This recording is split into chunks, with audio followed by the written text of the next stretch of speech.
Hey guys, welcome back to First and 10 over here on Clueless Gamers. I'm your host Pete, joined as always by my co-host Brian. In just a sec, guys, we're back. Week 3 of the NFL kicks off tonight. Patriots, Jets over on Amazon Prime. A lot of interesting things have happened in the first 2 weeks of the season. Some teams that we expected to be maybe Super Bowl or high in the playoff contenders are 0-2 right now. Some teams that we thought would be bottom feeders are 2-0, and a major QB benching already through the first 2 weeks of the season. There's a ton of stuff to talk about, and of course, we'll give our picks at the end, as always. And with all that being said, Bri, I welcome you, man. How you doing today? And wow, we got a lot of interesting stuff, man, to talk about today. Crazy, crazy stuff. We sure do. I mean, week two, how about that 1 o'clock window in the Incredible. witching hour between 3 and 4 10 o'clock? There were games. 10 games that were one score games. I mean, that for the host, Scott Hansen, who everybody loves, rightfully so. He just does a Treat. terrific job. That was quite a show we had for the late 1 o'clock window because so many games going down to the wire. It was quite an active week two in the National Football League. Yeah, it was insane. We also have a major injury, which at this point is a little bit of old news because we record on Thursdays right before the Thursday game, and it happened in the Thursday game last week. And Brian, that's where I kind of wanted to kick off this show. We had Bills and Dolphins last week. Of course, the Bills taking down the Dolphins in Miami, 31-10. And there's a lot to talk about the game, as always, right? But the story that everybody has been talking about for the last week that I felt like we also have to talk about, even though it's a little bit of late news, Tua Tagovailoa suffered his third documented concussion in the NFL. Of course, people have been saying that in the media because we know how these players get dinged around. There might have been some concussions there or concussion-like symptoms that weren't official, so they don't get reported. We're not here to speculate on all that stuff. He was also a player that got banged up a lot in college, usually more to the body than the head. But this is someone that he's been in the news cycle even after his second concussion a couple of years ago. There was questions then, should he retire? There has been even more questions, should he retire after suffering this last Thursday against the Bills in the third quarter, where he was having a very poor game up until that point. He kind of does a thing that's not typical Tua, where he kind of runs for a first down or tries to run for the first down. He ends up in a little bit of a collision with, coincidentally, DeMar Hamlin, which we know the whole story with him. And he didn't even bry. I mean, I'm sure to your eye as well, and to most people's eye, like, he didn't really get hit that hard, and yet he still got a concussion. And if you look at medical experts, not Twitter doctors, but actual medical experts that talked about it after this, is that when you suffer one, when you suffer two concussions, every concussion after that, it takes less of a hit, it takes less of an impact, and it's easier and easier and easier. And of course, you're at more risk for not only short, but long-term damage to actually the brain and the cerebral cortex and all the stuff that makes you you. And I think that's what a lot of the discussion is about with Tua this week. And of course, he has come out now and said, a few days ago that he has no plans on retiring. He went onto the IR this week. He is not eligible to play in a game. They also have a bye as well until about week 8, I believe, is the first time he could possibly come back. So he's missing basically half of the season. We know this was the whole thing last season, right? He stayed healthy. The first season he was really healthy. He had gained some weight. He had done this whole, the story came out, the whole jujitsu, so he could learn how to fall, and all those things happened. And it looked great. It worked great. And this year doesn't feel like, he gets hurt on a play that was not in the pocket. He had lost weight coming into the season, maybe wanted a little bit of more speed and mobility, but he gained that weight to protect himself, and then he kind of swung back on it this year, and it ends up kind of costing him. It's not the main reason why what happened, but still, you hate to see a player go down like that. And Brian, I know that's a lot of information to throw at you there, but what'd you feel Thursday night when you seen Tua go down there again for the third documented concussion? And in your opinion, even though we know he has said he's not retiring, what's your opinion on the situation of what would you advise him to do if you were in that situation? Yeah, it's a good question because we've seen already a lot of coaches and players just go out with the opinion of, I think he should retire. And I don't agree with people making that statement because to me that's something we're not in his shoes. Yeah. He's his own person.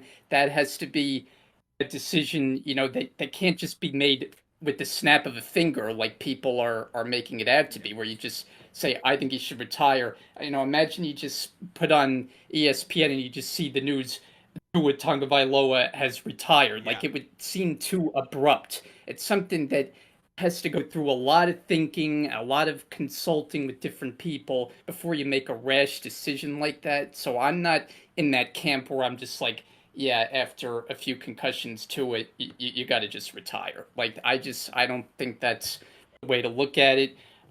Look, it's going to be out, as you said, for an extended period of time. He obviously has to get right.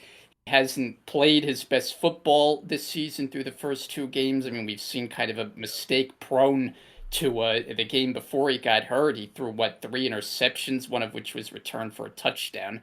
So he's not playing the best right now. And I mean, of course, you never want to see any player get hurt. And this is a guy who seems, he checks the boxes as far as being a good teammate and seemingly a good person. So it's tough for anyone, but especially, when you get the good characters to go down like that. It's a toll on the league, when you don't have the best players playing. And I'm not saying Tua is as an elite player at the position, but he's certainly a good player. And Yeah. now the Dolphins, frankly, are in a very tough They're spot cooked. because you They're got a cooked. backup quarterback. They haven't made a move on bringing somebody in, and the Bills are already 2-0 in front of them. It's going to be tough sledding now the rest of the way, I think, until he's able to get back on the field. Yeah, of course they have Skylar Thompson that's going to be starting this past week. McDaniel. I think the picture that came out of this whole event was right. Him kissing to his kind of the side of his head. He expressed how much it is up to the player. He had very much the similar sentiments to you about we're not in a position to make that decision. We're talking about a guy who's played ball like all these pro players their whole life, and you're going to tell him at 27, 28 years old that hey, it's over. You need to retire. I I understand that. If I was advising him, if I was a family member, I probably would say to hang it up. And I know that's a difficult thing, but your long-term health, your memory, your life, he has 3 kids. That is so much more important. And we know this past offseason, we could have total different discussions at another time about the contract and should they have given it to him and all this stuff, but they did give it to him. And even with the guaranteed money he has, plus kind of the injury slash retirement clause that he would have in there, he would make out with well over $100 million if he decided to hang it up today. You can live the rest of your life very comfortably with that kind of money. And I understand wanting to be a baller and go out there and continue, and I wish him the best, and I hope he could stay as healthy as possible the rest of his career. But it is a major risk, and it's something that does make me nervous when he's going to get back on the field. But to talk about the Dolphins right now and Mike McDaniel, he's expressed kind of praise and confidence in Skylar Thompson. We know Skylar Thompson, he's okay. He played a pretty good playoff game a couple years ago against the Buffalo Bills, gave them a scare, almost beat them up in Buffalo, but we know what he is, Bry. This is a guy who, at best, is a solid backup quarterback. He's not a starter. He's now going to be playing significant time here this season. They're already, they're 1-1. It's not like they're sunk, but I don't have any hope, Bry, for the Jets if the Jets get a win tonight, they're 2-1, Buffalo's 2-0, potentially 3-0 after this. You're looking at you're probably 2 games behind in the division after this weekend.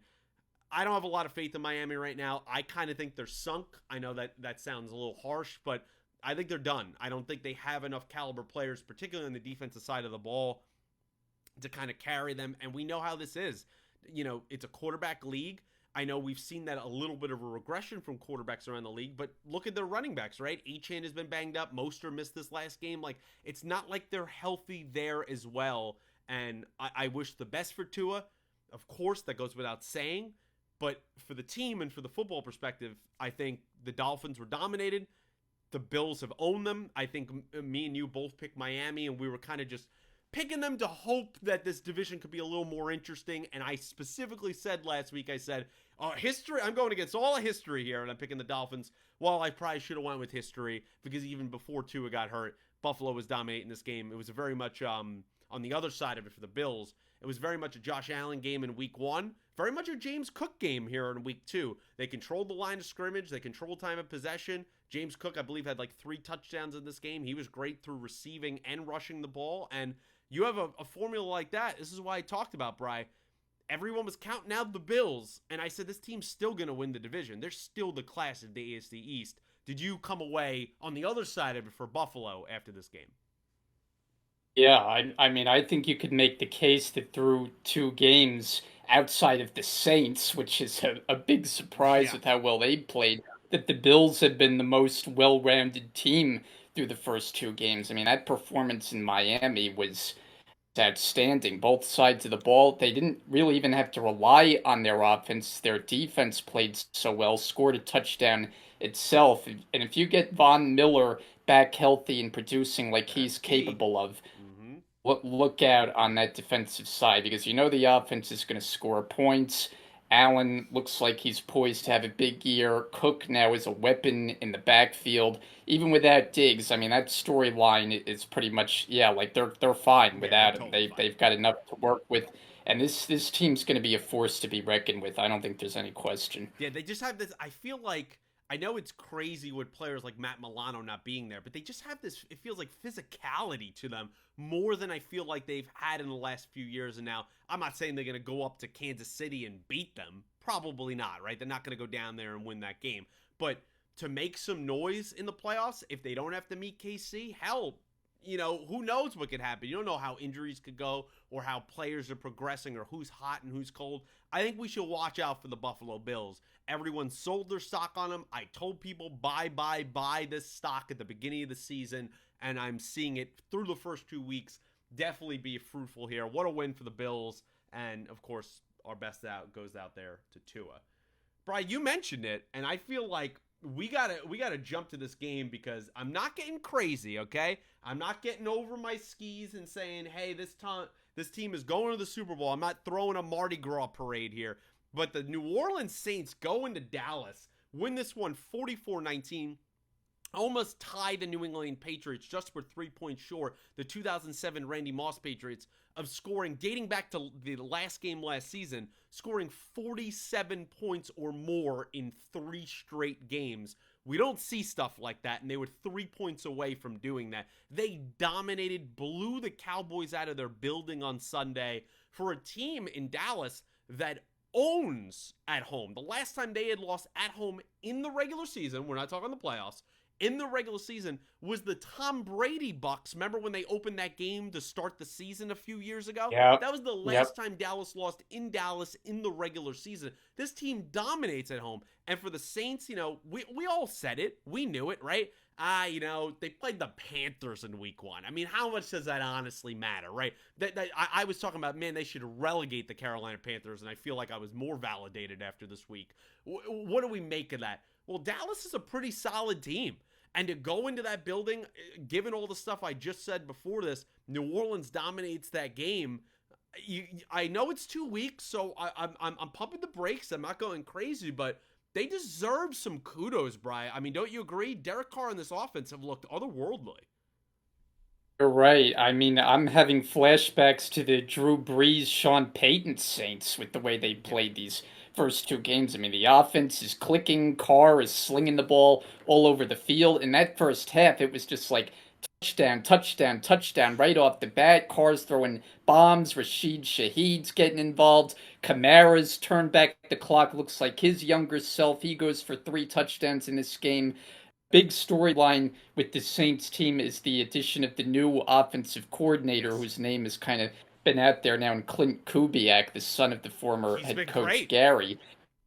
Clearly, I mean, he has changed the whole look because we went into this season and on our preview show, neither you or I were really thinking too highly of the Saints, No. thinking they're mediocre at best. Dennis Allen's on his way out the door. He's not a good head coach. And here they are. They come out guns a-blazing. So I agree with you. They deserve a lot of credit. I mean, this was a shellacking of the Cowboys in this Beat game. down. There's no other word for it. I don't know that I'm buying the Saints as an elite Yeah, team we're waiting. just yet, We're but waiting.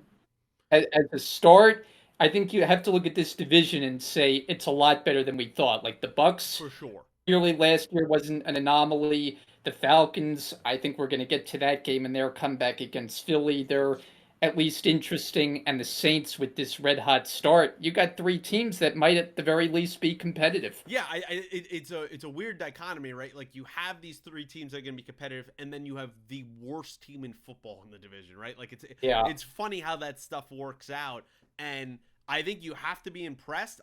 As I said, like we're not getting crazy with it, but you look at these numbers here. I mean, Carr 443 yards through the first two games. Here's the key one for me: 11.4 yards a throw. So we're not Yeah. talking a dink and dunk offense here with a bunch of broken tackles with Kamara. We're talking this ball. We've seen the passes to Shaheed. We've seen the passes to Olave. They are pushing the ball down the field. They are stretching defenses. They're putting safeties on their heels, putting corners on their heels. And then you throw in Kamara where, once upon a time, we seen this guy against, ironically, against a Mike Zimmer defense on, I believe it was Christmas Eve or Christmas night, go tie the record, go for 6 touchdowns. He goes for 4 in this game. Yeah. That is the Kamara that we have not seen probably in the last couple of years, probably dating back to 2021 was really the last time we seen him be this caliber of player. And it was nice to see and to remind us and everybody, every football fan out there, this guy's a dual threat. He's an incredible player. Yeah, yeah, no doubt. I mean, just a huge game by him with the three touchdowns, and they've got firepower on that offense. I mean, like you said, Olave and with Shaheed, and if you get Carr playing, I mean, look, Carr has been a good quarterback throughout his career. Now, he didn't have a very good first year in New Orleans, but he was on a lot of bad teams with the Raiders that had just awful defenses, and he certainly did his part in keeping the offense afloat. He's a guy that you can win with, I believe. And we'll see how long it lasts, but it's certainly been an impressive start. Yeah, I'll be honest, he was someone I was selling my stock on, right? He looked a little washed. Everything that happened in New Orleans, him screaming at teammates, it was a very weird vibe last season. And it seems between Kubiak and just kind of the pieces they brought in, they've kind of stabilized the offensive line. Now, they look good, and he has looked good, and I'm really impressed. The only thing I will caution with the Saints is not their medal or anything else. They are the oldest team in football. So the season gets long, a little long here. We get into the dog days here in the wintertime coming up. Things get a little more physical. The ground gets a little more frozen, so those hits on the ground hurt a little bit more. You got to watch for injuries. Of course, we're knocking on wood. We're not wishing anything on anyone else, but that is a thing to watch with the Saints. But they deserve all the credit in the world. And on the other side, Dallas, we don't have to spend a ton of time on them, but it feels like the Cowboys, not normally at home, but the Cowboys always, every season, they play really well. They usually win anywhere from 10 to 12 games, but they lay usually at least one dud in the regular season. We've seen this in the last few years. Remember a couple times against Arizona where the Arizona ran for like 250 yards a game on them. They just have these weird games. And it's not to take anything away from the Saints, but you're a Mike McCarthy-led team, Dak, CD, all these guys having the money. Dak was terrible. He's not been great this season. That defense that has been so much talked about that I've been telling people on this podcast for 2 years, they're overrated. We see that. They're a very finesse defense. They're a team that when that offense gets up, especially on bad teams, that defense can go hunting. They could sack the quarterback. They could look great. They could be pick-sixing with Deron Bland or Diggs or all this stuff. When they get in these physical matchups, they fold. And we see it every single time. And it starts with Micah Parsons, another really non-factor again. And you have to think about these games if you're Jerry Jones and Stephen Jones going into the offseason. You're going to make this guy the highest played player in football? Having games like this on his resume? Having the playoff games on his resume? I don't know, Brian. It's something to think about. Yeah, well, with the Cowboys, I mean, we've talked about this since we've started the show. We could have made the same point if we'd been doing it since 2000. You can always expect a letdown from this team. Yeah. They're always talented. They always have the ability to win. They're just not always all the way there, and it just proves again. You start this season, first game you go out on the road, you play an A-plus performance, beat down the Browns, everything's working well, particularly on the defensive side of Yeah, the the ball, and defense. suddenly we think maybe this Cowboy defense with a new coordinator in the aforementioned Mike Zimmer will kind of get it to be more consistent. I mean, Dan Quinn, the previous coordinator, had his moments, He but did. they were inconsistent.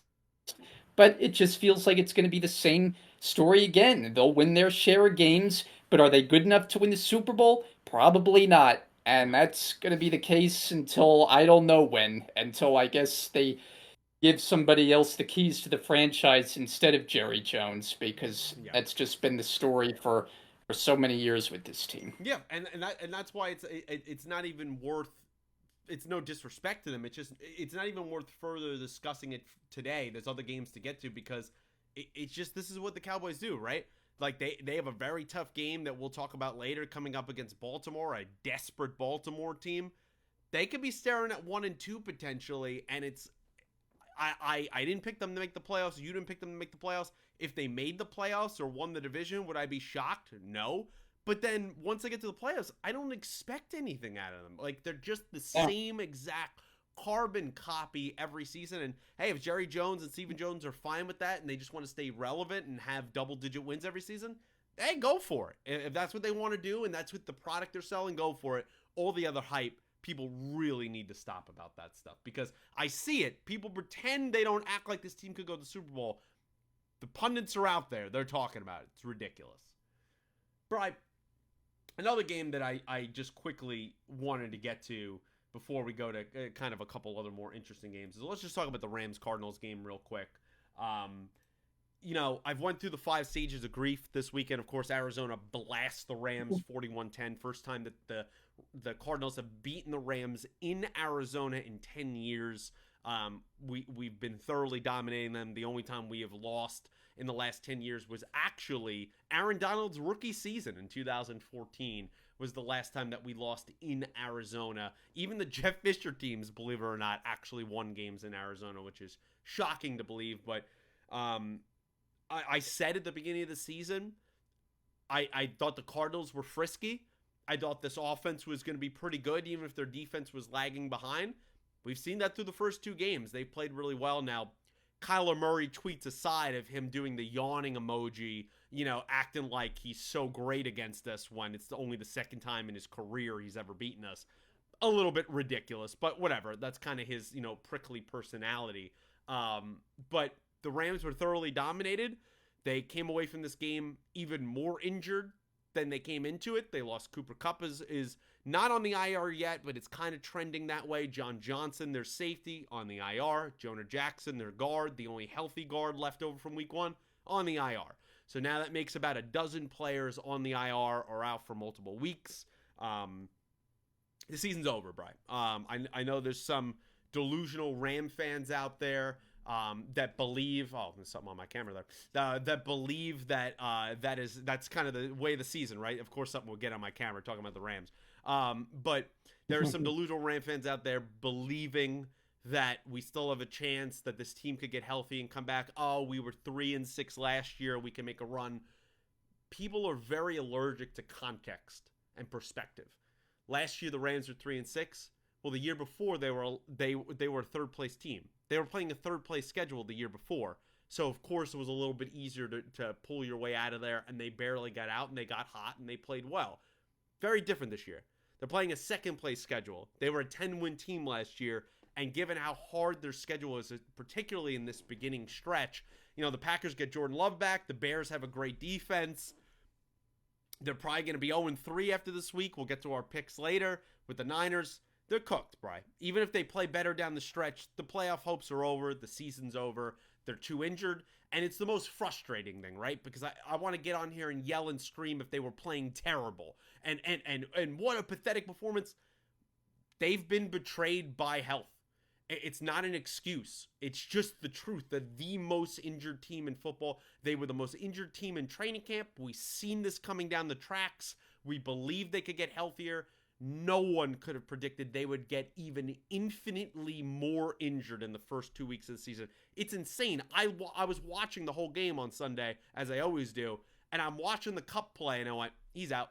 I knew it immediately. I saw he got rolled up, and he was limping. I said, he won't be back in the second half, and he's going to be out. And sure enough, that's exactly what happened.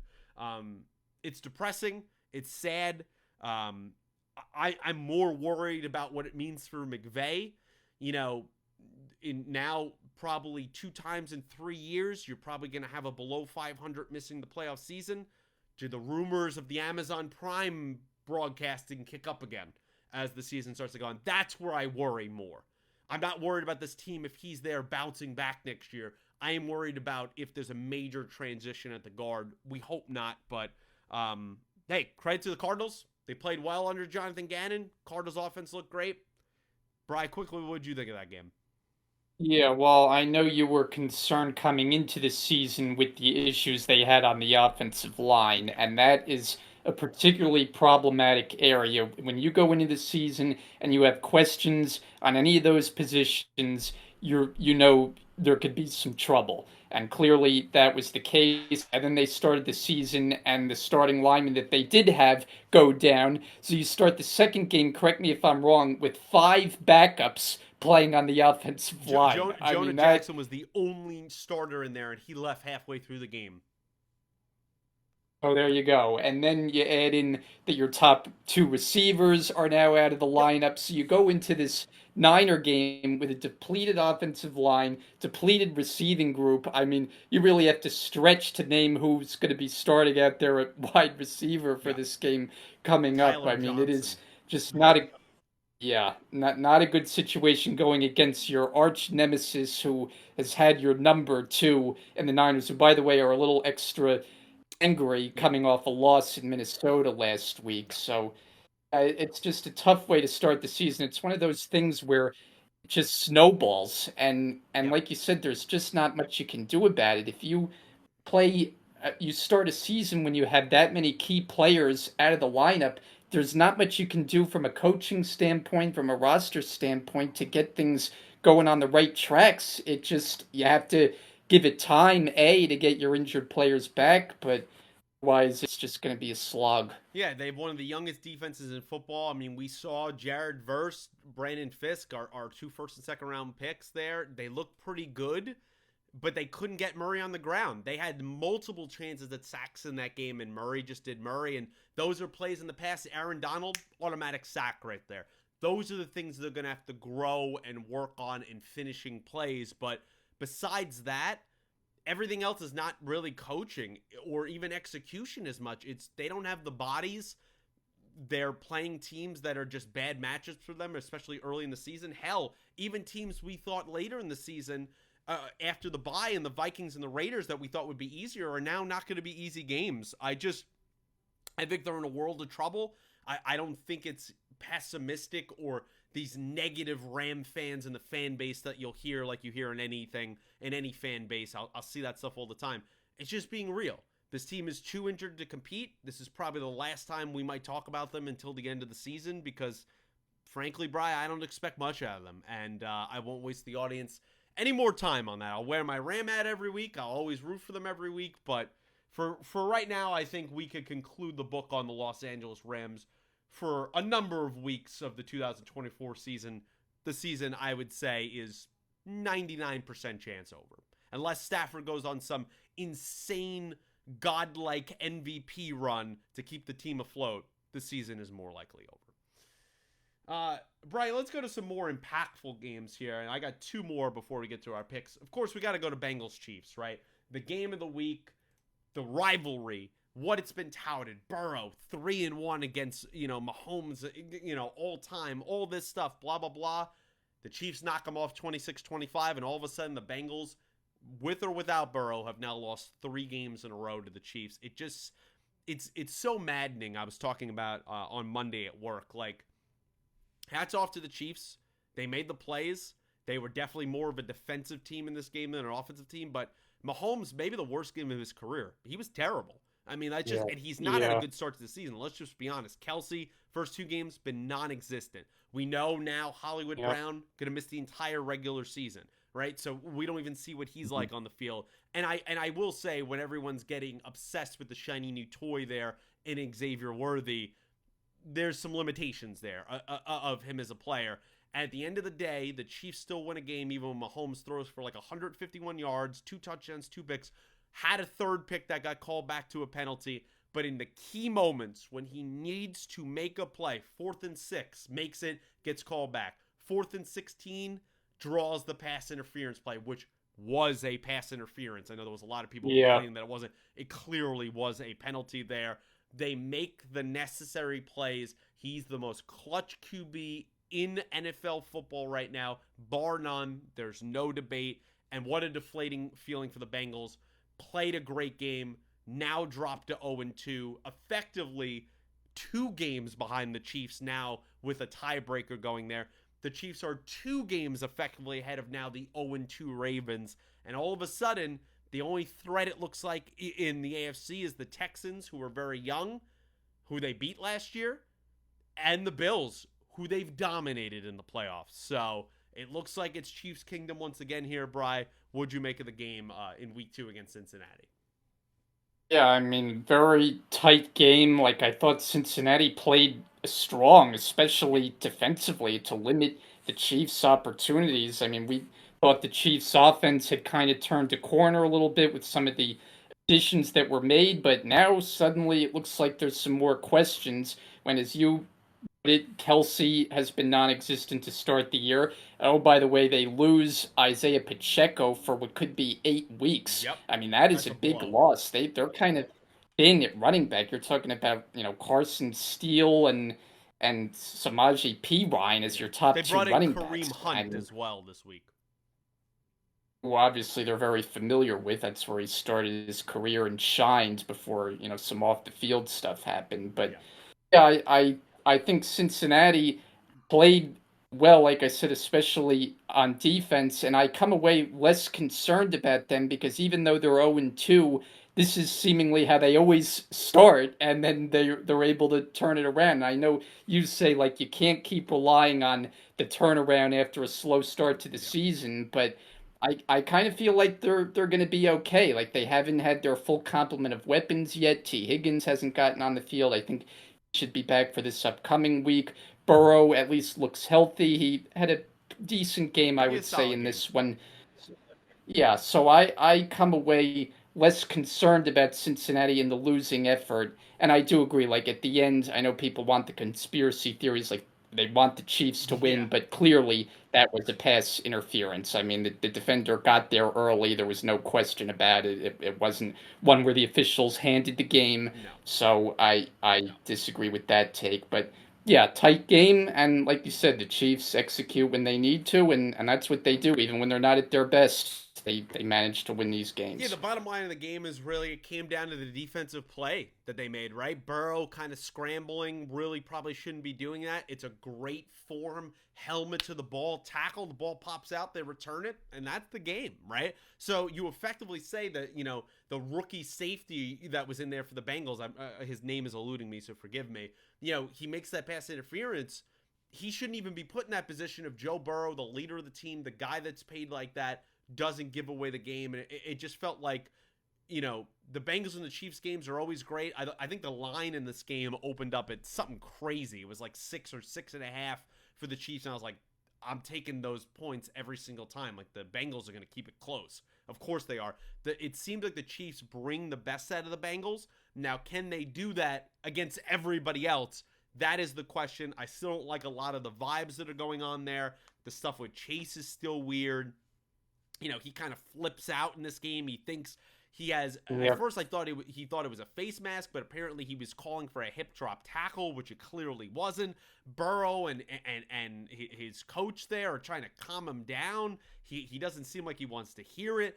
Those are all things that I'm not liking the vibes between him and Higgins and all that stuff. There is something to worry about. But Brian, this is the schedule here. They're coming up on Monday night that we're going to pick this game against the Commanders. Then they got the Panthers, the Ravens, the Giants, the Browns, the Eagles, Raiders. You could A lot see of winnable games. you could see in there. That's A lot of a winnable lot of winnable games in there in that stretch. And I know Burrow is not particularly great against his division. I understand that, but who knows? The season could change, things like that. They get healthier. You get Higgins back. Maybe you get Chase's mind a little more right. They have some opportunities, but I just don't like starting off 0-2. And it's just the Chiefs. It just got to be maddening, right? And even for me, sometimes it's frustrating. Like, they play these terrible games offensively, and you still can't beat them. Like, you can't Yeah. beat them. It's got to be infuriating for the league. And If you had any doubts if this team was the dynasty of the NFL right now, I think even in a week 2 game, you're like, this is why.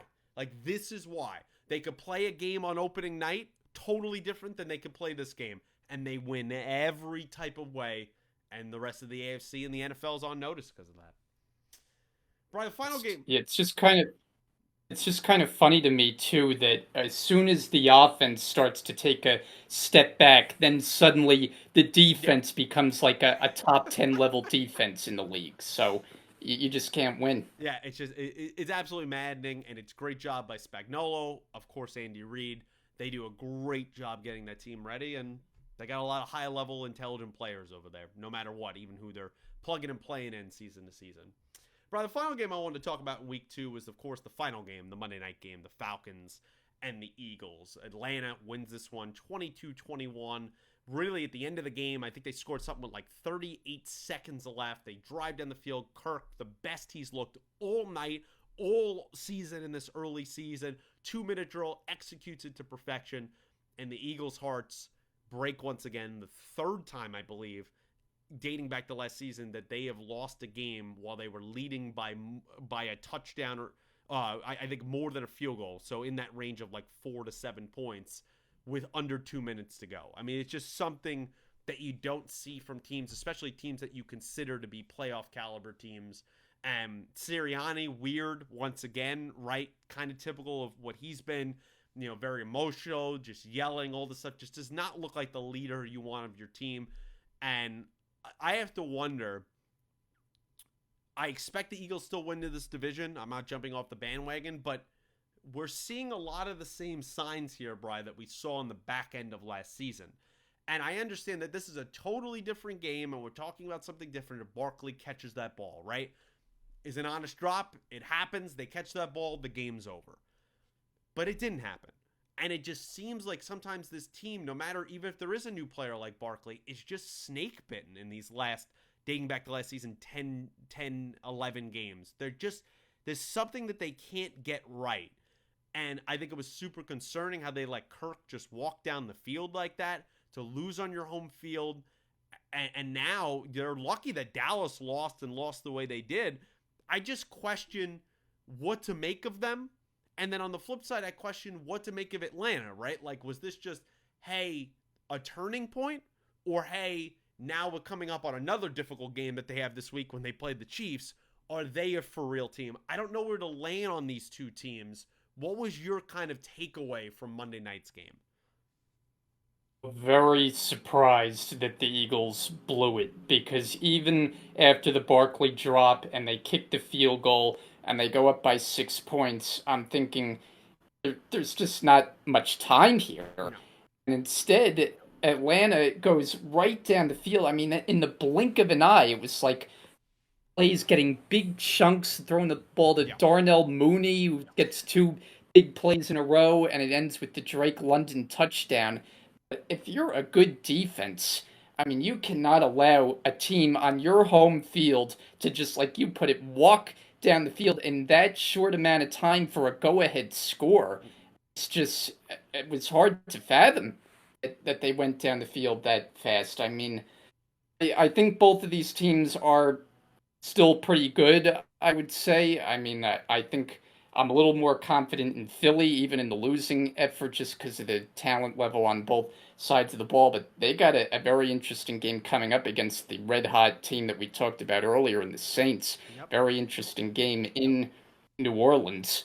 But, I mean, that was shocking, I thought. On your home field, if you're a big-time team, you don't allow a team like the Falcons to just walk down the field like that. And going into that fourth quarter, the Falcons offense, it was okay, but it wasn't really making a lot of noise. And then suddenly it was like the light bulb went off with Kirk and boom, bing, right down the field. So impressive on their side, but for Philly, you definitely expect better from their defense. Yeah, I don't know if I do, Brian. I don't know if I do expect better, just because dating back to the end of last season, like, this is what they do, right? They're starting 2 rookies in the secondary.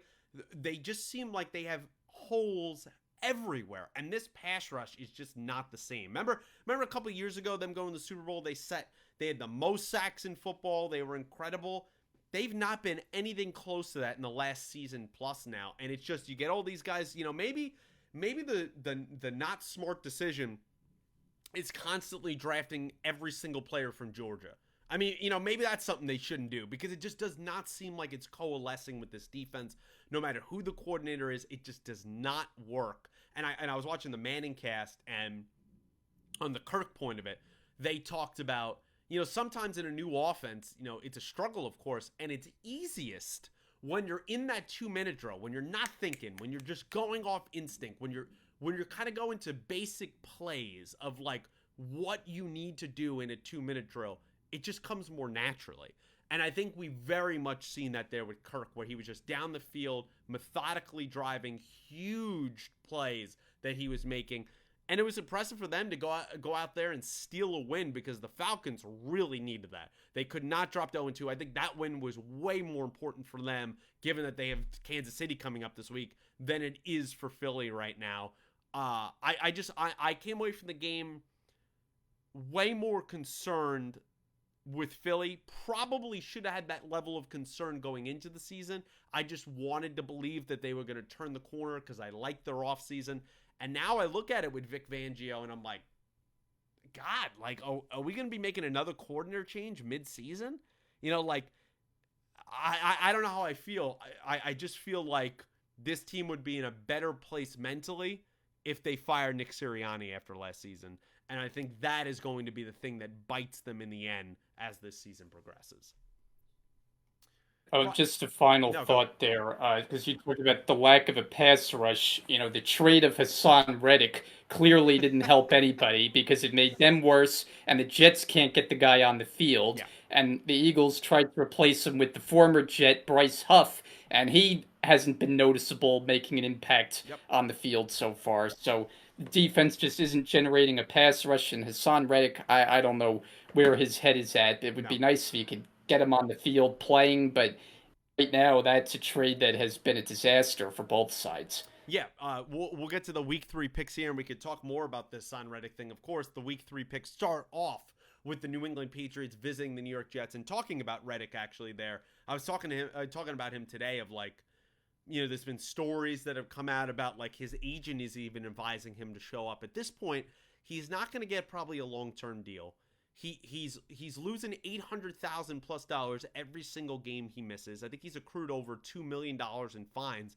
He can miss up to almost as $8 or more million, I saw, and he has to play at least half the season to be an eligible free agent. So he has to show up at some point. So it just feels like a weird situation there with Reddick. Just not even listening to his agent reportedly, and just doesn't seem like he has his head on straight. It's just a very peculiar situation going over there in East Rutherford. But speaking more to the game, Bri, of course, last week, you get the win in Tennessee. It was a little bit ugly, but you pulled it out. You lose Jermaine, Johnson. It looks like he's out for the season, torn Achilles. That is a hurt to that aforementioned pass rush. And that defense, Bri, let's just be honest, has not looked good through 2 weeks. They have not played great. They're supposed to be kind of the thing that this team hangs their hat on. They have not played well. We knew the offense would be a little slow, right? Rodgers getting back in it, hasn't played in more than a year. There's not a ton of weapons on this offense, but you felt like you could rely on this defense. And they sneak out a win in Tennessee, but they have not played well. I'll go to you first. Who you got winning this game, and what have you thought of the Jets so far through the first 2 weeks? Yeah, well, I'm taking the Jets in this game. I mean, I'm pretty confident, I would say, and I guess that's a little bit surprising just because of their lack of success against the Patriots, which has been well documented. And they haven't beaten them at home since, I think it's 2015, when Eric Decker had the game-winning touchdown in overtime. So it's been a while. It's also been a while since the Jets had been as heavily favored, a 6.5-point favorite. I mean, that just does not happen with the Jets. But I have a good feeling that this game, the offense is really going to perform well. I'm with you, like the concerns about the defense. The game last week did not start strong, really, on either side. And you thought, oh boy, this might be a slog. And if they ever lose this game, yikes. Fortunately, they were able to get it going. Rodgers didn't have a great stat line, but he made the plays he needed to. We got the running backs involved. I like the fact that using the rookie Braylon Very Allen in the nice, right? backfield, I think he can be, yeah, a nice piece. To not fully rely on Brees Hall. You know he's going to be a workhorse, but you can occasionally get him off his feet if Allen's going to be effective. And if they both can be effective in the passing game, I think that's big as well, because right now you're not getting much from the tight end spot. You're not getting much from Mike Williams. But in this game, I just feel like Rodgers, he's gotten a couple games under his belt. He's going against a lesser team. I think the Jets are going to be able to score in the high 20s at least, maybe around 30 tonight. And I All think they right. win this game solidly against a Patriot team that's been competitive, certainly more competitive than we expect, but I don't think anyone really thinks they're all that great. And I think the Jets should be able to handle their business on this Thursday night. Yeah, the Jets in this game as well. I believe the line has come down to 6 now. If I was betting in this game, I would take the line. I would take the Patriots and the points. I think it's going to be a very close game. I'm thinking somewhere around 2017. I think the Jets get over the hump here in MetLife, as you talked about. But I don't see them. I don't think this team at this moment is capable of scoring 30 or more points. I just don't think they are. I think they're really capped around 23 points, 24 points, kind of to seem their ceiling. I think over the first 2 games, it's been clear Rodgers is maybe he's a little rusty, but from my eye, he looks pretty limited. He does not look like he has any mobility anymore. Doesn't look like he could get the ball down the field the same way. And this team, as I've been saying, for all the hype that the Jets have gotten, they really lack a lot of offensive playmakers. They're not there. So I think if they took a mold of maybe Allen becoming some of a player and having Hall and Allen in kind of a dual attack, I think that's the way that they can go and have success on offense. But for tonight, I think they'll be able to hold off Jacoby in a scrappy kind of Patriots team that we didn't expect to be as good. But the Jets' place is going to be crazy. Dylan, our friend, going to this game. I think MetLife's going to be insane. And I think the Jets, in a close game, will come out on top. The Sunday games, Bri, kick off with a 1 o'clock window, which is compared to last week is a little bit lackluster. The Giants and the Browns kicking off in Cleveland. At this point, I'm picking the Browns, even though I don't have any true faith in them. They get the win against the Jags last week, but the Giants are horrific. I mean, I know, I just, it's crazy, right? They play the Commanders close. They usually beat the Commanders. They scored 3 touchdowns last week. The Commanders didn't score anything. And somehow the Commanders won the game. They had 3 failed 2-point conversions because their kicker got hurt during the game. They didn't feel confident with their punter kicking the ball, and they somehow lose that game. It's at this point, it's a typical Giants game. This is what we expect out of them. They're the probably second worst team in football, right ahead of the Panthers. I can't pick for them right now. Give me the Browns in this one. Yeah, I saw a tweet before we came on today that showed the Giants' schedule, and they pointed out like there is a realistic chance this team could start 0-8. I mean, Yep. they've got a lot of tough games Yep. coming up. Yep. This It's is gonna get ugly. the one on the schedule that you feel like they might be able to win, but they have not inspired enough confidence where I can pick them to win any game. So I'm taking the Browns, even with the issues that they have. At least they did get a win last week, and the Giants. Yeah, there were some improving signs last week. Like Malik Neighbors had a huge Yeah. game. He looks like he's the He looks real like a deal. player. Jones, obviously, for Jones, I guess it was a step forward, but the one team he seems to play well against is Washington, Yeah. and it wasn't even good enough to beat them. So it's pretty dire right now for the Giants. They got gashed on the ground last week by Brian Robinson, had a huge game. Now you're going against this Cleveland team, tough place to play. I don't think it's good enough to pull out a win on the road. I'm taking the And Browns. of course, we know in the home opener, the Browns laying that dud. I think that place is going to be amped up. It could get ugly real fast, especially of that Cleveland defense attacking Daniel Jones. The Bears and the Colts play at 1 o'clock, and this is a game I'm very back and forth on, right? Because the Colts lay an absolute dud in Green Bay. Richardson, horrible against backup quarterback Malik Willis, who just got there like 2 weeks ago. What a job by Matt LaFleur, by the way. Shout out to him. He played a horrible game last week. Now this Colts team 0-2 after kind of a pretty upside, trendy kind of pick after week one and how close they played the Texans, a dud last week. And then the Bears, Caleb has been terrible through the first 2 weeks. This Bears defense has looked pretty great through the first 2 weeks, even against those Texans. I've been back and forth in this game. Give me the Bears in this one. I just think right now I'm selling my stock on the Colts. I think this Bears defense can kind of weather the Caleb storm of how bad he's been playing. And I think in a really ugly, low-scoring game, I'm taking Chicago. I don't feel great about the pick, but this game I feel I could go either way. Yeah, I mean this is when that you kind of flip a coin. I mean, I think I'm going to lean on the Indy side. Was one call last week that I actually was right on picking Green You Bay, were. as I felt like the formula was with the backup quarterback to just rely on the running game. That's exactly what they did. Willis hardly threw the ball, and it was good enough to win.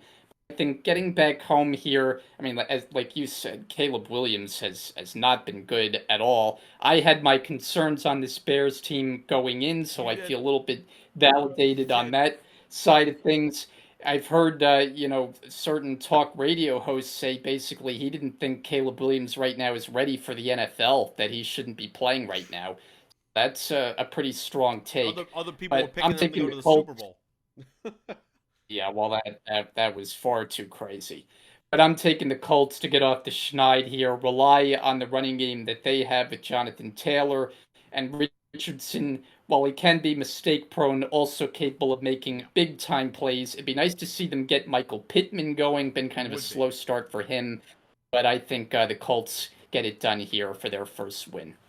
The Texans go to Minnesota, and all of a sudden, 2-2-0 teams. Watch out for the Minnesota Vikings knocking off the 49ers last week. Sam Darnold has looked pretty damn good.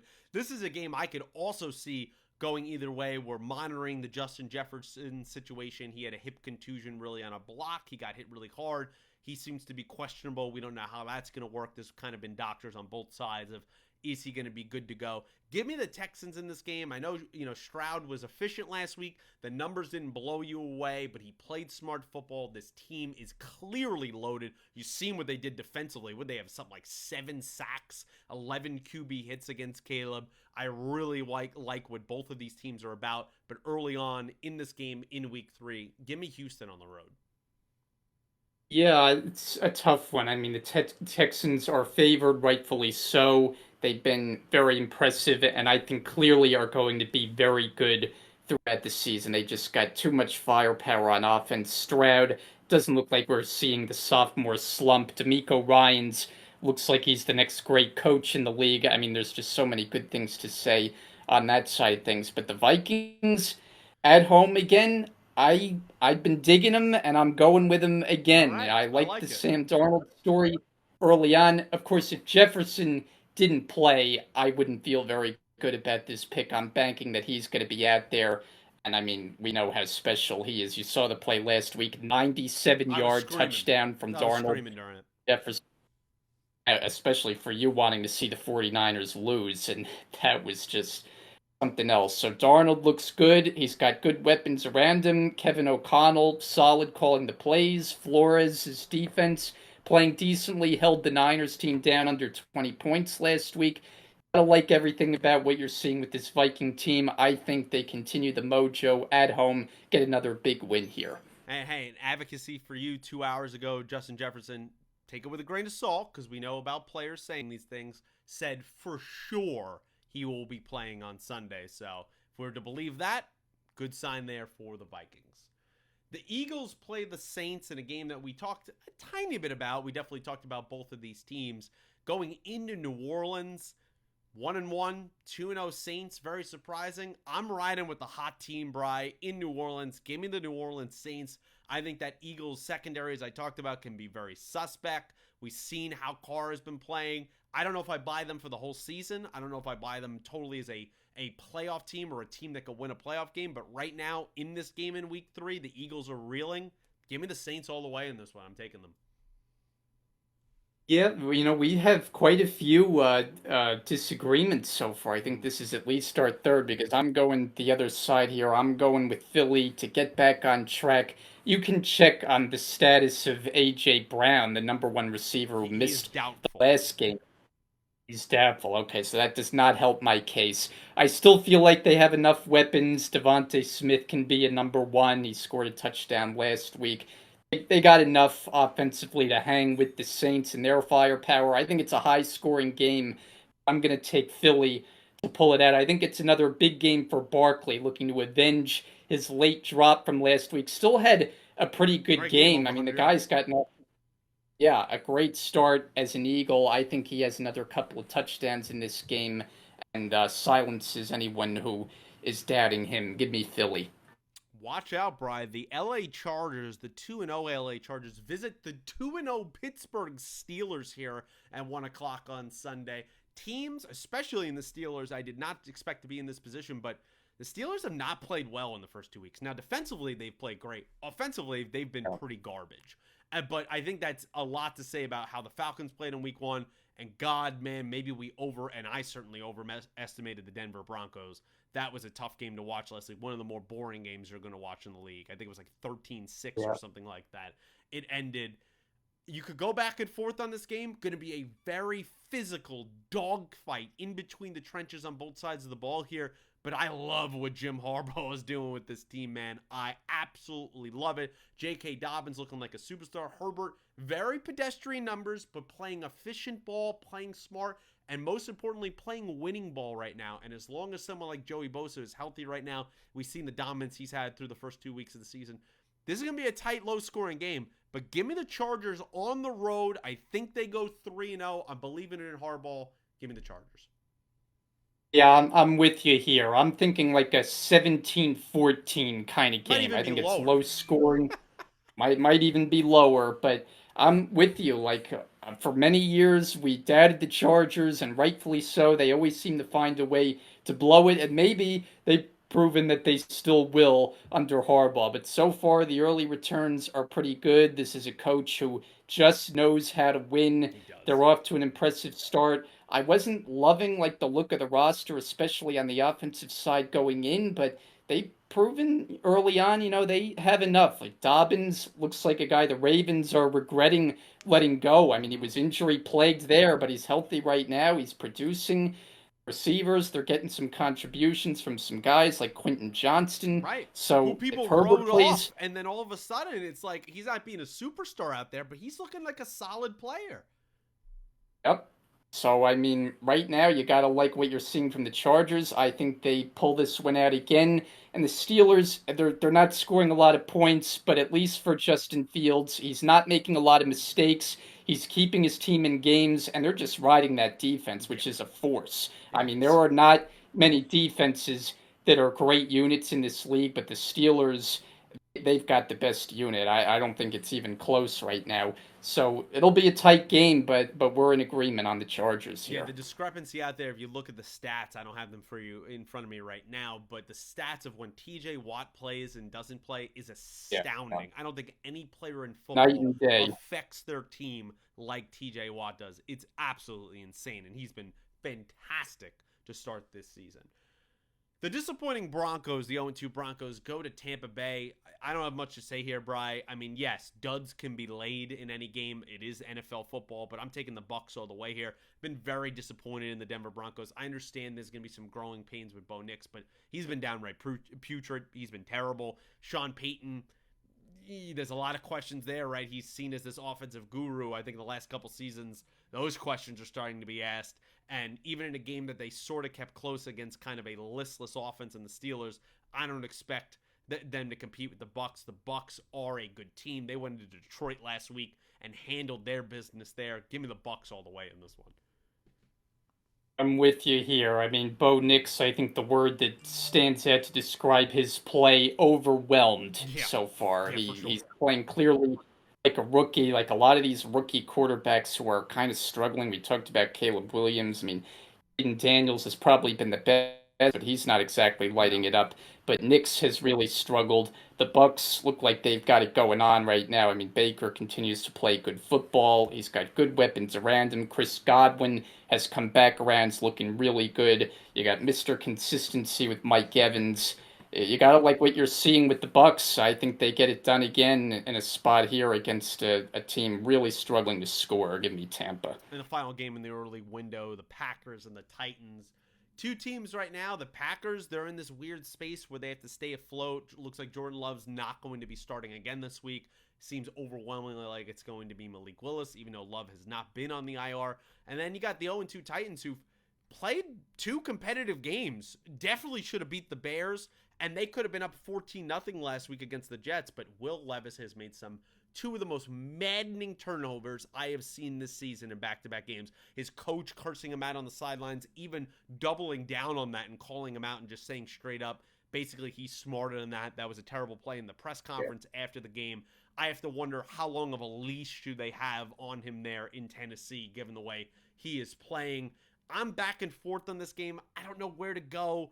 You know, the Packers got the number one rush offense in football right now, so you think maybe they could lean on that. I'm not entirely sure here. I've been back and forth on it, but I'm going to take the home team in the Titans. I just feel like they're going to get on the board with a win. The Packers cannot survive every single game scoring, 16 points or less, and I know it's only been the one game with Malik Willis, but I think there's some limitations there. I think the Titans tighten up, and I think they win this game here. Give me the Titans.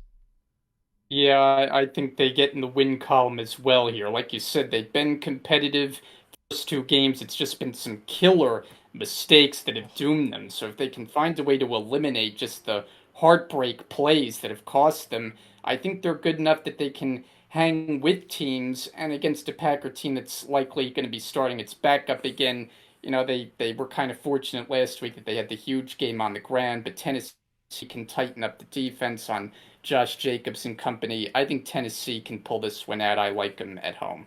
The 4:05 in the afternoon games, there's late afternoon games. Kick off with the Panthers and the Raiders. And of course, Brian, the big story here, we're getting to it right here. The timestamp's going to be right here for this discussion. Bryce Young, first overall pick from last season, benched after 2 weeks into his second season. Crazy stuff. A guy that's been in 3 offenses in the NFL, 2 head coaches, 3 if you want to count an interim head coach, benched in after 2 weeks in his second year. Andy Dalton getting the start. Before I swing it to you, I'm saying I'm picking the Raiders in this one. Great comeback win that they had. 10 points. They were down in the fourth quarter against Lamar Jackson in Baltimore. What a win for that Raider team. They're a little bit scrappy, but I think the thing to talk about is what's going on in Carolina right now. What's your take of Bryce Young getting benched in Carolina? Yeah, it was definitely a bit surprising when you saw that headline come down, but it's a strong statement made by the organization and the new coaching staff that you have there. I mean, look, he hasn't played well, No. obviously. It's been a major struggle, but there's no doubt that the situation has arguably been worse than his play. I mean, it just has not been good top to bottom there. You start with the ownership problems and all the different offensive systems. Just nothing has seemingly gone right there. As far as like from a football standpoint, you have a new coach in there and Dave Canales. He's trying to win as many He's got to get games on the as he board. can, Yeah. and I cannot argue Andy Dalton gives his team a better chance. I don't think it's even close. Like Dalton can play in the league. I mean, he's a veteran. He's been on a lot of different teams. He had some good years early on, especially in Cincinnati. We know he wasn't good enough to lead that team to the promised land, but he's a guy that you can plug and play in the league, and you know what you're going to get. He played some last year, played pretty well. So, like, from a football perspective, I can't quibble with the move. Like, if you're trying to win games, you cannot run Bryce Young out there. He's just not getting the job done. And Dalton is going to give you a more competent offense. As far as what the future holds, when you make this statement, Bryce Young, this has to be it. You He's done. cannot go He's back done to in him Carolina. now. And and and I feel like the move is eventually a trade down the line. I know Yep. they say right now that's not in their consideration, but you make as bold of a statement as that. You're saying he's not the guy. You cannot go back to him, and his future in the league at best right now is questionable. Yeah, he did a press conference today. He took responsibility in contributing to the struggles of the team over the last year plus here. But he also said he was very surprised about his benching. I was extremely shocked. I understand he has played bad, but we've seen rookie quarterbacks, especially first overall picks, play bad and not get pulled this early in. The organization, from a big picture standpoint, I think everything you said was correct in terms of the football and going on in the here and now. The big picture is what I want to focus on for me. This has been a failure top to bottom from David Tepper all the way down, the owner of the Carolina Panthers. It's been horrific management. They are I'll say it again, and I said it last week, the worst run team in NFL football currently right now. It is horrific top to bottom. They have no structure. There's no confidence. There's no nothing going on there right now. We know what their owner is capable of, throwing drinks at people a couple seasons ago. He's not someone that is an even-tempered guy. He goes through constant coaches. We've seen the quick move to Frank Reich. Now you get Dave Canals, and Dave Canals making the decision, but was it really him? Was it David Tepper? Who knows? They gave up all those assets, including DJ Moore and all those first-round picks and second-round picks. They don't even have a second-round pick going into this year to make this trade. And a guy that everyone was saying, I understand, he is the best quarterback. He's the best processor. All this stuff was made about the testing that they took, and CJ Stroud wasn't great, all this stuff. The bottom line was, physically, he's a small guy. And we've seen it. We knew it. He's not a mobile guy, and he's a small guy. This is not a Kyler Murray situation where, all right, Kyler's small, but his upside, he was a baseball player. His athleticism, his speed, his running around the pocket is incredible. It's next level on that stuff. And he has a pretty big arm for a smaller guy. None of those things are the case with Bryce Young. He has an average arm, he's not very mobile, and he's short. And his focus was, this guy is really smart. He has all this stuff. Well, there's only so many things you could process. You have to actually make the throws on the field. The Panthers have failed him. They failed him from a weapons perspective. They failed him defensively. They failed him from the offensive line, the coaching, everything. But he has also not played well. And it's sad to see I would say, we have seen quarterbacks in this league, a Baker Mayfield, a Geno Smith, go to other teams, even Sam Darnold right now, and have success. So I'm not writing him off. There is a possibility if he gets with a competent organization, but his time in Carolina is over. He needs to get off that team as soon as possible, go restart his career, count his blessings, because this could be a blessing in disguise that he is off of that putrid franchise, and he is gone.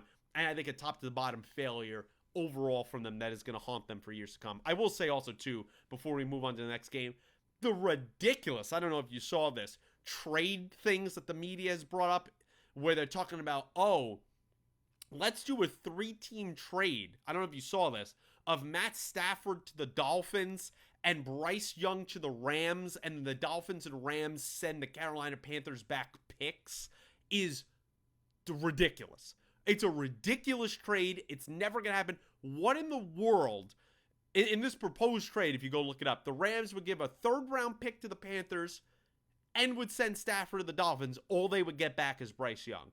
Even if McVay could revive his career, I have no reason to believe that this guy is going to play like a first overall pick and is a future franchise quarterback. Why in the world, even injured, would the Rams do that right now? It's a ridiculous notion. The trade is not happening, and I wanted to kill that right there before it goes any further.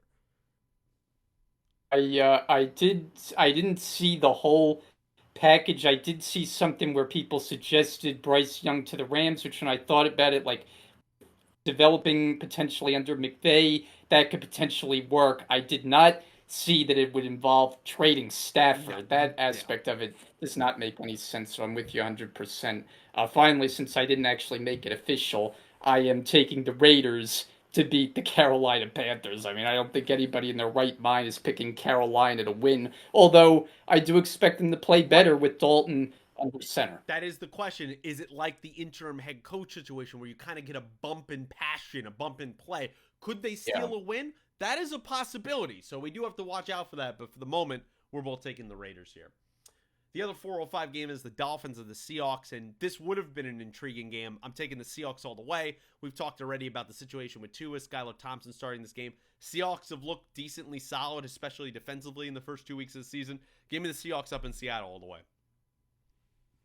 Me too. I'm taking Seattle. Not sure what the status is of their starting running back, Kenneth Walker, who missed the last game in New England, but Charbonnet filled in and played well, scored a touchdown last week, but against a team starting a backup quarterback that has not really been clicking on offense, even with their starter in there. Like Jalen Waddle, pretty slow start for him, so I don't have a lot of confidence that with Skylar Thompson under center that they're going to get it going. I like Seattle. Yeah, it looks like at the moment Kenneth Walker still questionable, practicing on the sidelines at practice, but doesn't seem like he's leaning in the direction of playing in this game. The 425 games kick off with the Detroit Lions going to Arizona.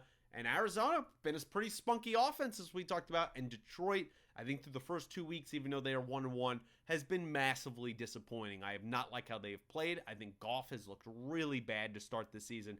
St. Brown, as he seems to always do, even though we know he's a great player, he gets dinged a lot. He got dinged again against Tampa last week. And even if he's playing in this game, I think he's not going to be at 100%. I'm going to take the shock pick here. I'm going to take the pick that is against the spread. I'm taking the Arizona Cardinals. I think they're going to win this game. I think it's going to be close. I think Detroit's still a talented team, but I've not liked what I've seen through the first 2 weeks of the season. I think the Cardinals are red hot, and I think they're going to ride that hot hand. Give me the Cardinals. Yeah, we're in agreement here. I mean, the Cardinals are playing some good football. I mean, you talked about Kyler Murray's performance last week. It was so good that it yielded a perfect QB rating Yeah, of yeah, yeah. 158.3. Also, you had Marvin Harrison after a dud in his first game out go out there His and put first up quarter. 140 and two touchdowns, all in the first half. I don't think he caught a pass in the second half, but boy, did he do damage early. They got a solid, well-rounded offense with James Conner running the ball, Trey McBride at the tight end spot. So I think they're going to keep it going against the Lions team that, like you said, not off to a good start. Goff not playing good football. It was a woefully bad game last week Yeah, against Tampa. I it mean, he certainly made was. some horrendous mistakes, some interceptions that did not look like, a veteran caliber player. So they might be in a little bit of trouble early in the season. And while they are, I'm taking Arizona. The Ravens and the Cowboys kick off at 425, probably America's game of the week. And all of a sudden, Bry, 1-1 Cowboys coming off a blowout at home where they got annihilated by the Saints, as we talked about. The desperate Baltimore Ravens are 0-2, Bry, coming into Dallas. I think there's both sides. You can make an argument here of who needs it more, but I'm picking the desperate Ravens. I think for the second straight week, Dallas is going to lose at home. Baltimore absolutely needs this win. They have the reigning MVP. They have to play a complete game from start to finish. I think it's going to be it's going to be a tight game, but I'm taking the Ravens to win this one in Dallas. Yeah, I am too. I mean, it's desperation time. You cannot fall to 0 and Cannot. 3 if you're a team that has Super Bowl aspirations, as I and our guest picker Calibro both had as our Super Bowl champion. So we cannot have them starting 0 and 3. Clearly, there's reasons to be concerned about this team. Yeah, I think in the long run, they will be okay. Right now, though, the offense is just not clicking. They seem to be having some issues on the offensive line, for not sure. really getting the running game going. Lamar not getting enough going in the passing game. But I just feel like desperate times here in Dallas. I know it's not going to be easy. We documented how well the Cowboys play at home, and certainly they're coming off a home loss. I think it's a tight game, but the Cowboys, we know about their issues. I'm taking the Ravens. The Niners and the Rams are the other 425 game. I think this is a game, if you're watching Red Zone, will not be on a lot. I'll have to be watching it through either the NFL Plus app or some other device to watch this game. I'm taking the Niners all the way. Now, will I think it is so sweet if the Rams beat the Niners and make them go 1-2 when we have no business winning this game? Sure, but it's not going to happen. The Niners coming off a loss, they're going to be angry. The Rams, as we've talked about, are decimated. I don't think it's going to be that close, Bry. It's going to be really tough to watch. And I think any of those optimistic Ram fans, the reality is going to start setting in after this week. Give me the Niners to win this one. Yeah, I mean, the Niners enter this game not in the best shape either. They're not the juggernaut right now, and you don't have McCaffrey, who's on the short-term IR. I mean, that Debo, too, situation now. is a bit of a puzzler, considering going into the season, it was like, yeah, he's got this calf injury, but looks like he'll be good to go. And then suddenly it's like, no, he's He's not, and he's missing a good chunk to start this season. Now, they haven't missed him too much because this Jordan Mason has just been outstanding, but now you're also going to be without Debo Samuel in this game. He might be out Yeah, for a he's couple of games questionable. after getting. He's questionable, but I think he's probably going to miss the game. So, they're down a couple big weapons, but we talked about the Rams just missing too much. I mean, you got an offensive line that's beat up. It's going against Nick Bosa and company. I think the Niners are going to have, I wouldn't say a field day, but they'll win solidly by a 10-point margin. The only way the Rams win this game if you get a heroic effort from Stafford, which he's capable of, but you would need some crazy performance for them to pull it off. I don't expect that to happen.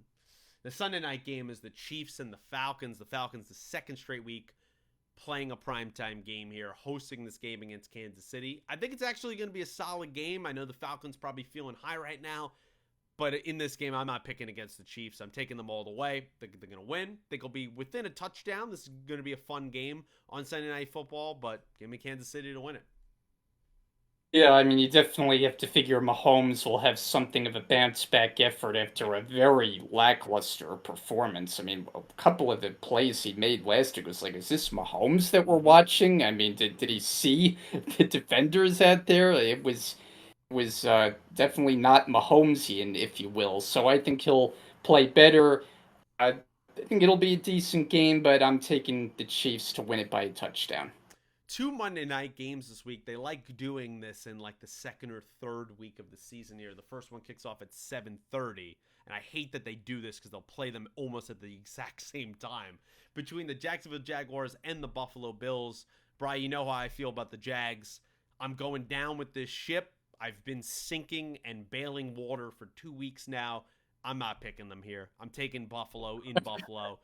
I think the Jags are dropping to 0-3, and we're going to have to start serious questions about Doug Peterson, about Trevor Lawrence, about this whole organization. I think Buffalo is going to win this First, you were leading me in there to thinking you were actually going with one. Jacksonville, and I was going to think you were a bit crazy here. It has not gone well for Trevor Lawrence and company. It's been a tough ride there, and the Bills we talked about earlier playing very well-rounded football. I like what I'm seeing top to bottom from them. I think at home here they're going to win this game easily, and the Jags drop to 0-3. At 8:15 on ABC, the other game on ESPN, will be the Commanders and the Bengals. Kind of an interesting game, right? Like, Daniels has played okay, more on the ground than through the air to start off his first two games of his career. And now you get another desperate team in the Cincinnati Bengals, which we talked at length, especially this past week of the game they played against the Chiefs. We talked about the Patriots one as well. They're desperate. They're at home. They need a win. They cannot go 0-3 and expect to do anything at this point. Give me the Bengals to win this game. I don't think it'll be super easy, but I do expect them to play better and play more like they did last week. Give me them to win this one. Yeah, we're seeing this one the same way. I'm going Cincy to win. I would probably take Washington to cover the touchdown spread. I think it'll be around a 3 or 4 point separation, but Cincinnati at home, coming off a game that they played well, even in a losing effort. Washington can be feisty, but not enough to get over the top in this game. I think Cincy will take it. And guys, with that, that is our week 3 picks for this season. Man, a lot of storylines budding here. We talked about some quarterbacks, some getting benched, some taking over due to injury, and a lot of teams that have been decimated across the league. Overall, quarterback play in the first 2 weeks has been significantly down. We'll see after the first month of the season if kind of the offenses take back the reins from the defense. That's typically how we see most of these NFL seasons go. But a lot of teams that have deep playoff hopes in danger of going 0-3, we'll have to see what happens. But of course, let us know all your thoughts on all that information down below. We love talking to you guys. Thank you so much for the comments last week and the likes. I love talking to you, and I responded to a couple comments last week. We appreciate that. So feel free to do that again. Of course, as always, timestamps, our socials, all of that in the description for you to check out, and you'll see this episode up before the game's debut on Sunday, as has been the customary trend here early in the season. Bri, any final thoughts before we get out of here tonight? Oh, week 3 about to begin as of this recording in about 1 hour with the Jets taking the field. Of course, as we mentioned, our good friend Dylan on hand at the game, which we know he was at the opener last year Tough. when it did not go well for Rodgers. I'm expecting better things from Rodgers in this game. As I said, with the offense, I think it's going to be a game where they put up some points. What was your score prediction? 2017, you I'm said, thinking right? 2017. I think it's gonna be a tight game.